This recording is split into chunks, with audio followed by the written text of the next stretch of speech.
Let the 2021 Texas hype train begin now. And all that's coming up after the bumper. Don't be cornering me. Hold up. Time. You gotta help me with that corner shit. What's up, kinfolk? It's RJ Young. I am not on a step mill. Consider hitting the like and subscribe button because I upload a video every single day. It's always college football related, sports related. We have a good time. Today, I want to talk about Texas with its 55-23 victory against Colorado, in which Texas fans, this stat is free. Feel free to use it on all of your Oklahoma friends. Tom Herman is 4-0 in bowl games, as going into the Cotton Bowl, Lincoln Riley is 0-3. Taken completely out of context, that stat is going to just piss off your favorite OU fan because, as many of you know, all three of those bowl game losses for Lincoln Riley have come in the playoffs. And I will always believe that it is better to lose in the playoffs than to win the Alamo Bowl twice in a row, to win the Texas Bowl once, and to beat a Sugar Bowl Georgia team that didn't want to be there to go 10-4.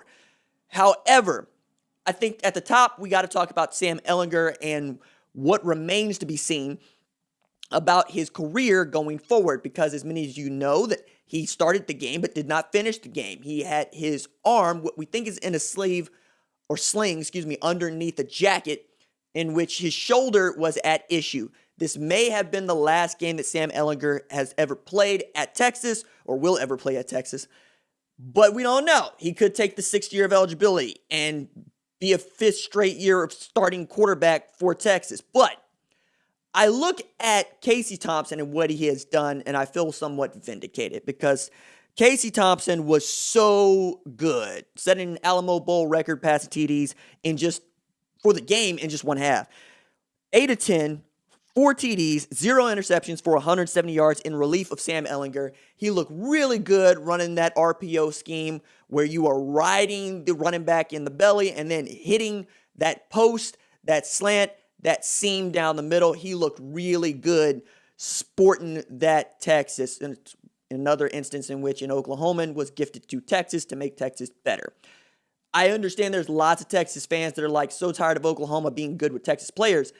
I also need to add in there that everything that Texas has ever accomplished when it comes to winning national championships comes courtesy of Oklahoma. All 4 of those national titles that Darrell K. Royal came with.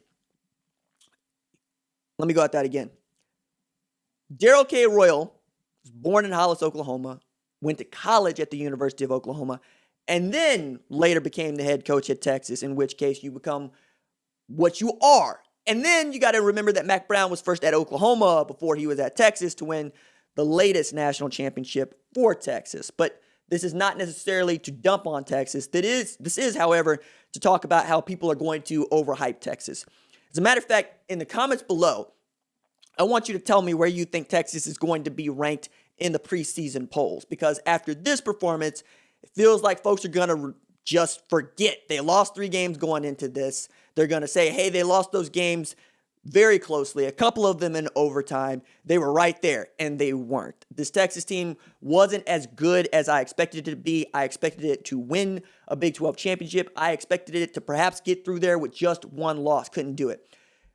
But on the other hand, Texas started 11 underclassmen on defense, and none looked better than Alfred Collins and Vernon Broughton, 2 men that Tom Herman said back in August what I've been saying all year, which is they are mammoth human beings and they are going to be very talented. Chris Ash said that Alfred Collins could be better than any one of the defensive linemen that he coached at Ohio State, including the Bosa brothers. And you can see it with his athleticism. He had a freaky interception that he pulled down with one hand at point blank range. I think he's a couple pull-ups short of being a Fletcher Cox clone. And if he figures it out, it's going to be outstanding. DeMarvion Overshown was also really great. He was just out there hitting. But the guy that stole the show was Bijan Robinson with just 10 carries, 183 yards, right? Over 200 yards all purpose. Fell 20 yards short of the bowl game record for rushing yards held by Ricky Williams, who went for 203 in the Cotton Bowl, which is a totally different era of football. Texas was able to put up at least 3 points in every quarter, but 14 in the first, 17 in the third, 21 in the fourth. And they look so good doing it against a Colorado team that, for all intents and purposes, was good, right? Like, going into this, they were right there on the cusp of competing for a Pac-12 championship, such as it was. But if they beat Utah, we might be talking about them against USC. We might have seen the Pac-12 bend the rules to get those two undefeated teams in there to give one of them a shot at getting into the playoff. But that's just not what we saw. Excuse me. It's late. You've already seen that I've stumbled through this a couple of times, but I wanted to get this up as quickly as I could, and we'll probably talk more about Texas going forward. Texas also had going forward into Wednesday, because it's like midnight Wednesday. And you know how I do this stuff when it's late. And we're all just kind of having fun here together. 24 first downs, 2 of 11 on third down. That is what they're going to want to improve on most. But a lot of that had to do with Sam Ehlinger. The joke that I saw that was great came from Jeff Mitchell, TCU guy, who said that if Bijan Robinson was a quarterback, he'd have been ran 35 times in that game, because we are all just so tired of Sam Ehlinger being used as a battering ram, when you could just throw a guy like, Bijan Robinson back there and ride him to victory. 10 carries, 183 yards, that's 18.3 yards per carry, which is right in line with what he did in high school, which is about 17.7 yards per carry. The man is responsible for so much production for Texas. They're so much better when he gets multiple touches on a drive. They have better opportunities to score. And I think that if they build the offense around him in 2021, they're going to be good. Also got to see a little bit of Hudson Card late, but at this point, it needs to be Casey Thompson.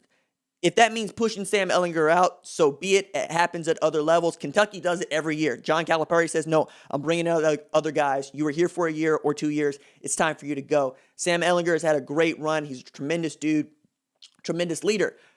But Casey Thompson went into the transfer portal precisely to avoid something like this, and then was talked into staying at Texas, thinking that this was going to be the last year that Sam Ehlinger was going to be the starting quarterback at Texas, and then next year he'll have an opportunity to take this thing over for himself.